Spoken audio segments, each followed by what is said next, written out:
Saudara, sekarang saya sudah berada di Bapeda, Badan Perencanaan Daerah, dalam kegiatan Musrembang Cup Kabupaten Lebong untuk rencana pembangunan di 2023. Seperti yang kita ketahui bahwa Musrembang kecamatan sudah dilakukan di setiap masing-masing kecamatan. Dan hari ini dilakukan musyawarah rencana pembangunan Kabupaten Lebong untuk dimusyawarahkan di provinsi. Bagaimana kelanjutannya, ikuti terus di liputan khusus Lebong TV. Berikutnya peningkatan status jalan kabupaten menjadi jalan provinsi, Tanjung Agung, Danau Liang, TGE, TES menjadi jalan provinsi, Pak, jalan poros. Yang kemarin direncanakan masih tetap di masa Pak Pusdemsa, tapi sampai sekarang masih dingin, belum ada tindak lanjut seperti apa dari provinsinya. Kami siap nanti menyambung hasil dari sini, Pak.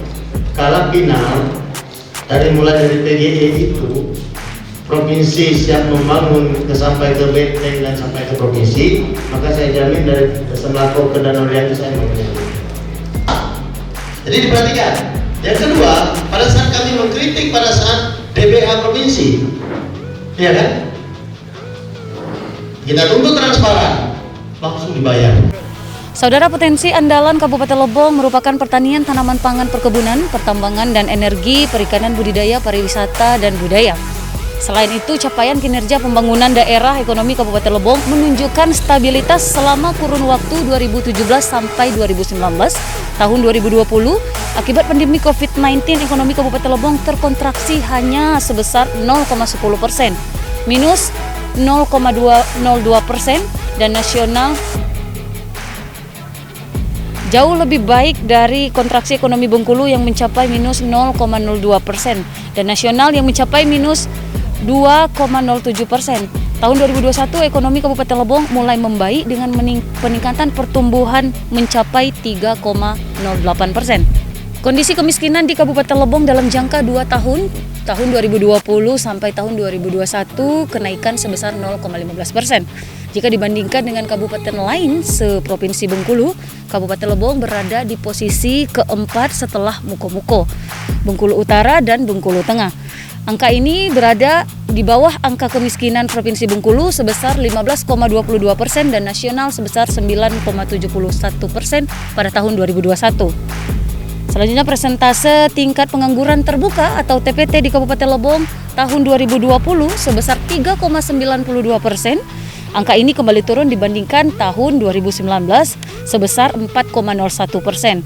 Sementara tahun 2018 yang mencapai angka 6,34% di tahun 2021 dari target 3,92%, capaian menjadi 3,18%. Selanjutnya, perkembangan IPM Kabupaten Lebong mengalami kenaikan pada tahun 2021.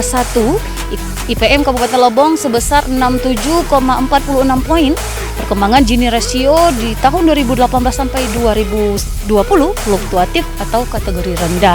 Indeks Gini Lebong peringkat ke-6 terkecil seprovinsi Bengkulu, walaupun masuk kategori namun harus menjadi perhatian dan merumuskan kebijakan dalam rangka peningkatan pemerataan pendapatan masyarakat sehingga ketimpangan tersebut diharapkan semakin rendah. Saudara, arah kebijakan pembangunan tahun 2021 sesuai dengan tema RKPD 2023, prioritas pembangunan daerah tahun 2023. Yang pertama, program pembangunan penanggulangan kemiskinan dan perluasan kesempatan kerja. Yang kedua, program peningkatan kualitas sumber daya manusia yang berkualitas dan berdaya saing. Yang ketiga, program peningkatan pembangunan infrastruktur strategis. Dan keempat, program pembangunan tata kelola pemerintahan yang baik dan akuntabel.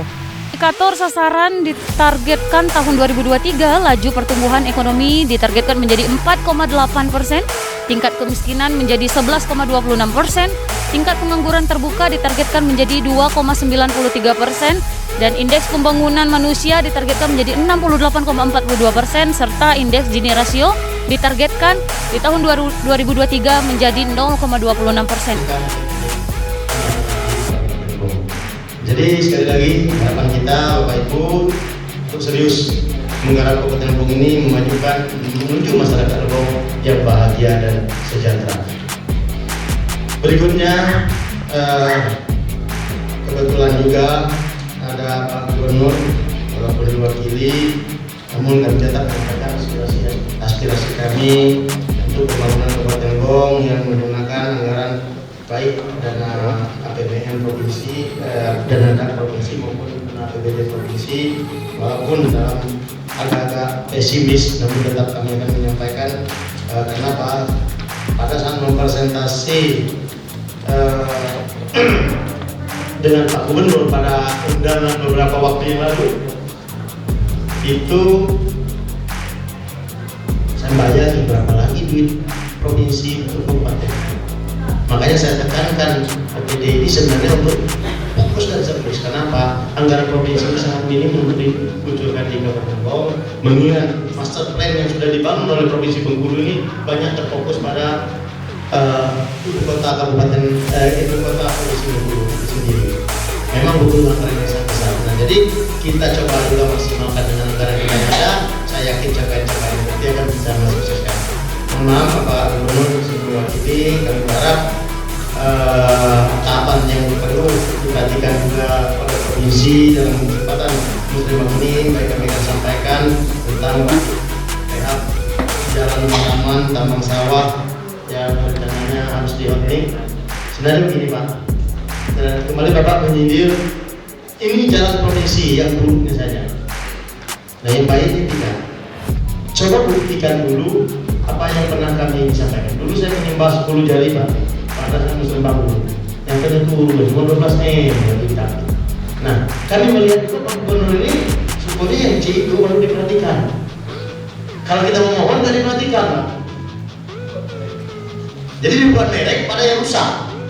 Jadi diperhatikan. Yang kedua, pada saat kami mengkritik pada saat DPH provinsi, ya kan? Kita tuntut transparan, langsung dibayar. Nah, kalau kita memohon, nggak ada kulinya Pak. Nah ini kalau kita, kami belum membuat merek rumah. Alasan teman-teman, forum kepala daerah kemarin menyepakati sebenarnya Pak. Maka Lebong lah agak kurang sepaham karena waktu kami dari Lebong. Jadi dibikin merek apa yang rusak? Karena melihat Pak Gubernur kebijakannya kalau dikritik baru Pak, kalau memohon nggak dipeduli. Saya berapa kali menyembah memohon dengan 10 jari pada saat muslim bangun Pak. Mana sih Pak? Nggak tahu saya ikut berapa apa maksimal Lebong. Jadi ini yang kami melihat sehingga Pak, pada pembangunan outmik jalan Pinang Pelopis itu dilakukan jalan provinsi dari Tambang Sawah sampai gerbang Ketenong 2. Di Ketenong 2 tidak. Setelah itu dilakukan lagi pembangunan di ujung Ketenong 2 menuju gerbang sebelah dulu.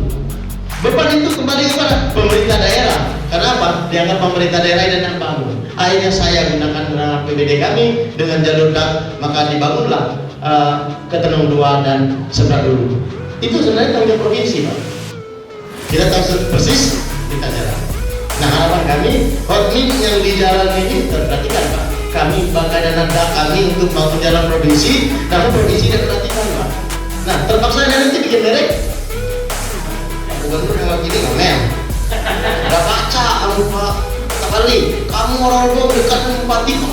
Dibikin merek juga. Nah makanya saya bikin merek Pak. Karena main lama ada di tengah-tengah kita di pemerintah Kabupaten Lebong mewakili provinsi Bengkulu.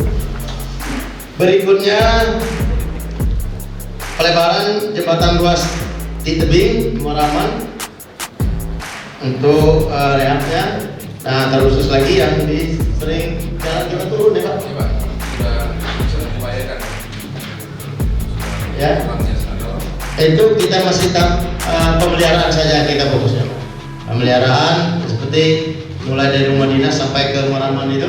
Nah, kita nanti pelihara boleh itu Pak diganti dengan ini jalan layang menuju Pasar Matraman. Bagus itu sudah PU sudah punya master plan 100 miliar teman. Yang anggarannya Pak APBD-nya 3 triliun cuma 100 miliar aja tidak besar. Ya tapi minimal harus diperhatikan.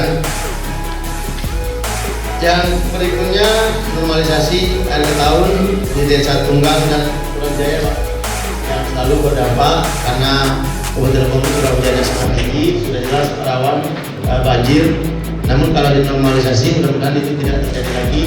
Yang berikutnya tolong dikaji lagi Pak, itu ada investasi di Kabupaten Lebong ini, yaitu pembangunan mega power atau hidro. Apakah dam itu berdampak pada air tersebut sehingga memperhatikan snow ke bahasa Indonesia? Kemudian jadi kampung terendam sekarang ini mulai berdampak. Nah, mari kita sama-sama pikirkan dan kami mengusul agar segera dam itu dibangun agar kita semua banjir itu sudah tidak lagi air belerang itu masuk ke wilayah para persawahan masyarakat, sehingga masyarakat bisa merasa nyaman untuk melaksanakan sektor pertanian yang ada. Saudara Lebong TV, sekarang saya sudah bersama dengan perwakilan pelaku pembangunan dan kita akan menanyakan tentang usulan-usulan yang akan ditargetkan di 2023 bagaimana setelah mengikuti kegiatan Musrembang itu tadi. Assalamualaikum warahmatullahi wabarakatuh. Tadi Raja Lebong, Halyo, Bupati Kabupaten Lebong, Saudara Te Kopli Ansori, Ijai itu baru sudah melakukan atau melaksanakan pembukaan Gunung Musrembang Kabupaten Lebong. Jadi penano bisnapoi kata sambutan mewakili kuni Gubernur Provinsi Pulau ngen Bupati selaku Rajo Kabupaten Lebong. Ijai kami kuni masyarakat nalem halyo itu menilai kuni sudut sisi pandang terkhususnya masalah adat. Amunuku kemelia ada beberapa hal do perlu itu evaluasi terkait dengan Musrembangnya, karena sama-sama itu namun bahwa rangkaian kuni Musrembangnya adalah Musrendes, kemudian dilanjutkan dengan Musrencang. Karena na inding kesimpulan ataupun yang diakomodir na Musrembang uku cade kemelia atau wati membaca ada kaitannya moy pendidikan pemuda, kemudian pelatihan masalah adat istiadat, seluruhnya adalah infrastruktur yang ada. Nah jadi asaiku perlu dievaluasi ulang karena saya sudah infrastruktur pembangunan daerah yo perlu didukung dengan pemuda, pelatihan pemuda, kemudian harus juga didukung dengan seremonial daripada adat istiadat. Percuma apa yang kita lakukan kalau memang kita meninggalkan pemuda, karena pemuda di sini adalah tonggak ataupun tolak ukur dari pembangunan suatu daerah.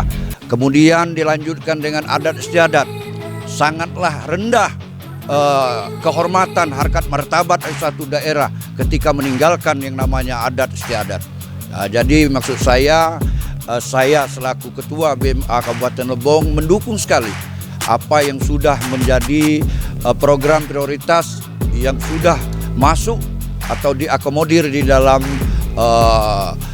Musrembang itu tadi. Namun sekali lagi saya mohon untuk dievaluasi ulang. Demikian, terima kasih.